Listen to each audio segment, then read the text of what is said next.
Okay thank you sit down. তাহলে ওরা কি বললো যে শাকিল ফ্যানটি অফ করো। তাহলে অফ করে ইংরেজি কি আমাদের জানতে হবে না?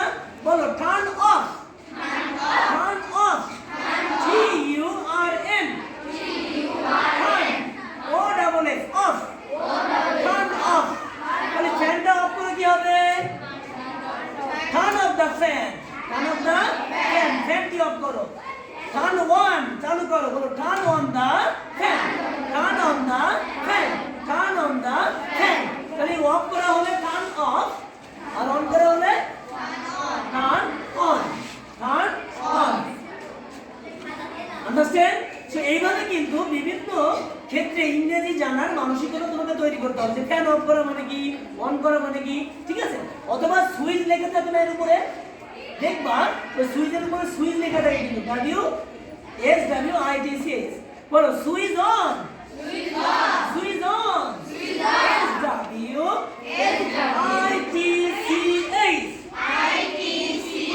Switch OFF of.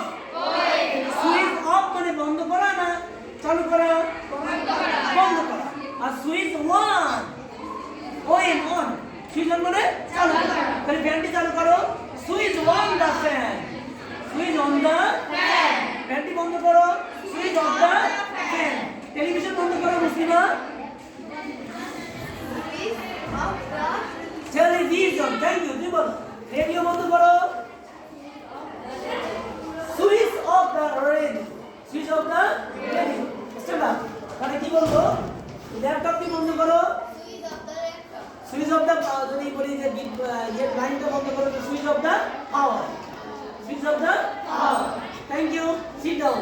তাহলে আমরা বন্ধ করার দুটো ইংলিশ শিখলাম। কয়টা? সুইচ অফ আর টার্ন অফ।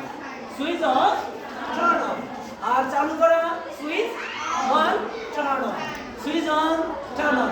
That's what. তোমরা এই শব্দগুলো মানে এই ফ্রেজগুলো তোমরা অবশ্যই ভাষা ইংলিশে কথা বলার চেষ্টা করো, ঠিক আছে? বলবো আজ ছোট ভাই বোনের বললে যে প্লিজ যদি would you please switch off the fan, would you please turn on the fan, এই বড় বড় বাক্য না বলতে পারো, ছোট ছোট বলবা যে প্লিজ কি বলবা?